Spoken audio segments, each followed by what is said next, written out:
देख रहे हैं यूएनएन मीडिया और मैं हूं आपके साथ खुशबू सिंह। 2019 का लोकसभा कोई भूला नहीं है, क्योंकि 2019 के लोकसभा में सबसे चर्चित सीट थी आजमगढ़। अब चर्चा में क्यों ना हो, क्योंकि वहां पे एक कलाकार और एक नामचीन नेता का सीधा लड़ाई था, और वो लड़ाई भी इतना इंटरेस्टिंग था कि उनकी जीत से ज़्यादा इस कलाकार के हार की चर्चा थी। और बहुत ही कम होता है कि किसी को किस्मत दोबारा मौका देती है, और ये हुआ है, और वो भी इस बेहतरीन कलाकार जिसे आप लोग प्यार से निरहुआ कहते हैं। तो सबसे पहले इनको बधाई देते हैं कि भाजपा ने इन पर दोबारा भरोसा जताया है। तो निरहुआ जी, कैसे हैं आप? बहुत बढ़िया। आप बताइए खुशबू जी, आप कैसे हैं? लग रहा है आजमगढ़ की गर्मी बढ़ गई है।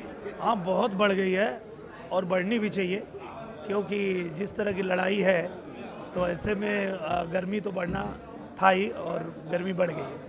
भाजपा जल्दी दूसरों को मौका नहीं देती, भरोसा नहीं करती। आप पिछली बार हारे थे, लेकिन आपकी जाहिर सी बात है चर्चा में रही थी। भाजपा ने फिर से दोबारा भरोसा किया आप पे, तो अब इस उम्मीद पे आप किस तरह खड़े उतरेंगे? क्या रणनीति है आपकी? देखिए, सबसे पहले तो मैं बहुत आभार व्यक्त करता हूँ कि भारतीय जनता पार्टी ने और हमारे पार्टी के शीर्ष नेतृत्व ने मुझे दोबारा मौका दिया। ये बहुत बड़ी बात है, तो इसके लिए मैं सबका आभार व्यक्त करता हूँ। और जहाँ तक ये है कि मैं कैसे खरा उतरूँगा, तो उसमें बस मेरा एक ही सहारा है, वो है मेरी जनता, मेरे जो आजमगढ़ के लोग हैं वो हैं।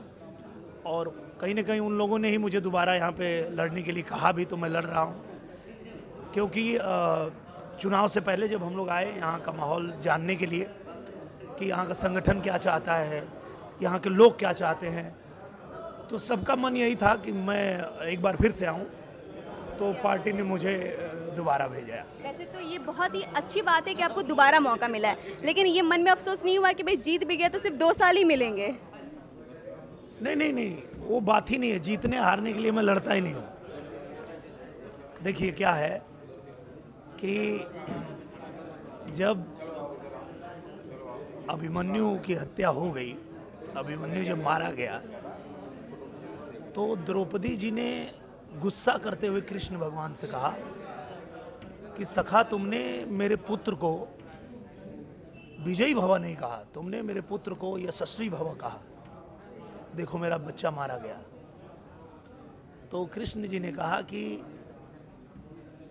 मैं उसको विजयी भव इसलिए नहीं कहा कि जीत के हार के पता नहीं उसको कोई याद करता कि नहीं करता, पर वो जिस शौर्य से लड़ा, उसके लिए, जिस साहस से लड़ा, उसके लिए अभिमन्यु को दुनिया याद रखेगी। क्या बात है। तो कहने का मतलब है कि आप लड़ते कितना बढ़िया है, किस साहस से लड़ते हैं, किस जुनून से लड़ते हैं, मायने वो रखता है। हार जीत क्या है वो तो ठीक है, वो जनता के हाथ में। जनता क्या चाहिए उनको वो करेगी डिसाइड।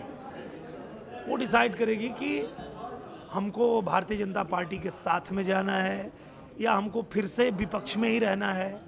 वो जनता की मर्जी है और वो उनका हक है। उनको लोकतंत्र में ये हक मिला है कि उनको जो चाहिए वही वो चुने। तो उससे कोई ये नहीं है, हार से जीत से कोई मतलब नहीं है। मतलब ये है कि आप कितना हिम्मत और ताकत और जुनून के साथ लड़ते हैं, वो मायने रखता है। अभी मैं आपसे बात कर रही हूँ, आपकी आवाज़ बहुत दबा हुआ है। और आज पहला दिन है, आज नामांकन हुआ है। आज से पूरे 17 दिन हैं जो आपको पूरे मैदान में रहना, इस भीषण गर्मी में रहना है। तो पूरी तरह से तैयार है निरहुआ जी? देखिए, मैं तैयार तो पूरा था, लेकिन आज का जो कार्यक्रम था वो ऐसा एकदम बीच दोपहरी में पड़ गया। अब नामांकन का जो समय था वो था 12:15, एकदम खड़ी दोपहरी में। और नामांकन करके जैसे हम लोग बाहर निकले तो जो कार्यक्रम था उसमें भी सीधा धूप में ही खड़ा होना पड़ा। आप लोग भी धूप में खड़े थे, मैं देख रहा था कि, और उसके लिए आप लोग को बहुत धन्यवाद कि आप लोग इतनी धूप में खड़े होके और कवर कर रहे हैं और लोगों तक पहुंचा रहे हैं। तो इसके लिए आप लोग को बहुत धन्यवाद है।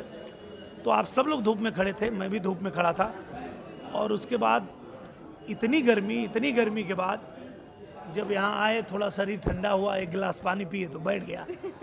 पर फिर कोशिश करेंगे कल तक खुल जाए। क्या बात है। जैसे आपने कहा हम लोग धूप में खड़े हुए थे, तो आपके गाने से इंस्पायर हुए हैं। निरहुआ डटा हुआ है तो हम लोग भी डट गए हैं। खैर, अगला सवाल, क्योंकि यहाँ जो ये गढ़ रहा है, सपा का गढ़ रहा है, कई साल से सपा यहाँ पे राज करती आई है। अखिलेश जी भी पिछली बार जीते थे, आगे भी पता नहीं आएंगे कि नहीं आएंगे इस बार के बाद, लेकिन अभी वो खुद नहीं उतरे। पहले तो उन्होंने एक दलित नेता का नाम अनाउंस किया। वैसे तो जात पात हम नहीं देखते, क्योंकि आपका गाना भी था कि भाई जात मत देखो, वोट दो, लेकिन फिर भी देखा जाता है कि किस समुदाय का है, नज़र रखा जाता है। जैसे आप ही हैं, यादव समाज के हैं, यहाँ पे बहुत से लोग यादव लोग हैं, तो एक इमोशन जुड़ा हुआ अखिलेश जी से। पहले दलित को दिया, फिर आपका नाम अनाउंस हुआ, तो क्या लगता है कि आपके नाम के बाद वो थोड़ा सा बौखला गए? उसके बाद 2 नाम आए, एक भाभी जी का और एक उनके भैया जी का, फिर हुआ कि भैया जी लड़ रहे हैं। तो इतना बौखलाहट अखिलेश जी आजकल क्यों बौखला रहे हैं? क्या उनको भी लग गया है कि इस बार तो निरहुआ सच में डटने वाला है? हाँ, वो तो अच्छी तरह जानते हैं। देखिए, पिछली बार महागठबंधन था उनका, उसके बावजूद आजमगढ़ की जनता ने इतना प्यार आशीर्वाद दिया। और सबसे बड़ी बात कि जो आजमगढ़ की जनता थी वो चुनाव लड़ रही थी। मैं नया था, आज भी नया ही हूँ, मैं उतना कुछ राजनीति जानता नहीं हूँ, तो मेरे बस का नहीं था कि मैं एक राष्ट्रीय अध्यक्ष से चुनाव लड़ पाऊँ। वो चुनाव तो आजमगढ़ की जनता लड़ रही थी। जो हमारे कार्यकर्ता थे, जो हमारे संगठन के लोग थे, जो यहाँ पे जिनको ड्यूटी मिली थी लड़ाने के लिए, तो उन लोगों ने इतना मजबूती के साथ में लड़ाया कि लोग पूछने लगे कि भाई पहली बार में इतना अच्छा कैसे लड़े। तो कहीं ना कहीं वो आजमगढ़ की जनता के आशीर्वाद प्यार का नतीजा था, और कहीं ना कहीं उसी आशीर्वाद प्यार का नतीजा है कि मुझे पार्टी ने दोबारा यहाँ भेज दिया है। तो मैं उनके भरोसे ही आया हूँ, और वो जो भी निर्णय करेंगे वो मुझे मंजूर होगा। वो कहावत आप पे बिल्कुल फिट बैठता है कि तुम्हारी जीत से ज़्यादा चर्चा मेरी हार की थी। बिल्कुल थी, इसमें कोई दो राय नहीं है। क्योंकि जब मैं चुनाव के बाद ही लंदन शूटिंग करने गया, तो जो वहाँ इंडियन असेंबली है, वहाँ पे मुझे बुलाए लोग, और वहाँ बहुत सम्मान किए, बहुत आदर दिए, और उन्होंने कहा, सबने कहा कि हम लोग फॉलो कर रहे थे आपके चुनाव को, और बहुत बहादुरी से आप लड़े, हम लोगों को अच्छा लगा। तो सच बात है, उस चर्चा तो थी। मैं दुनिया में कहीं भी गया उसके बाद, चुनाव के बाद, तो सबने उस चुनाव की चर्चा मुझसे की। तो निश्चित रूप से उस चुनाव की चर्चा तो थी जी। सो मैं बता दूं कि अभी 17 दिन यहाँ पे प्रॉपर निरहुआ जी भी रहने वाले हैं, और यूएनएन मीडिया की टीम भी रहने वाली है, और आपको पल पल की अपडेट देने वाली है। निरहुआ जी को थोड़ा आराम करने के लिए वक्त देते हैं, तो thank you so much Nirahua ji. आप हमारे दर्शकों को कुछ कहना चाहेंगे? बस यही कहना चाहेंगे कि आप लोग जैसे अपना आशीर्वाद प्यार बनाए रखे हैं, ऐसे ही बनाए रखिए। और मैं बस इतना ही कहूँगा कि मैं हमेशा आप लोगों की सेवा के लिए तत्पर रहता हूँ, आगे भी रहूँगा। और आपने सबको मौका दिया है, मैं चाहूँगा कि मुझे भी एक मौका दीजिए, भले 2 साल के लिए ही दीजिए, और फिर देखिए कि मैं अच्छा करता हूँ कि नहीं करता हूँ। क्या बात है। तो भैया एक मौका तो बनता है। खैर आगे भी चलते हैं और भी एरिया में जाएंगे और देखते हैं वहाँ पे लोगों का नज़रिया क्या है, अभी भी नज़रिया बदला है कि नहीं बदला है, और लोग यहाँ के क्या चाहते हैं।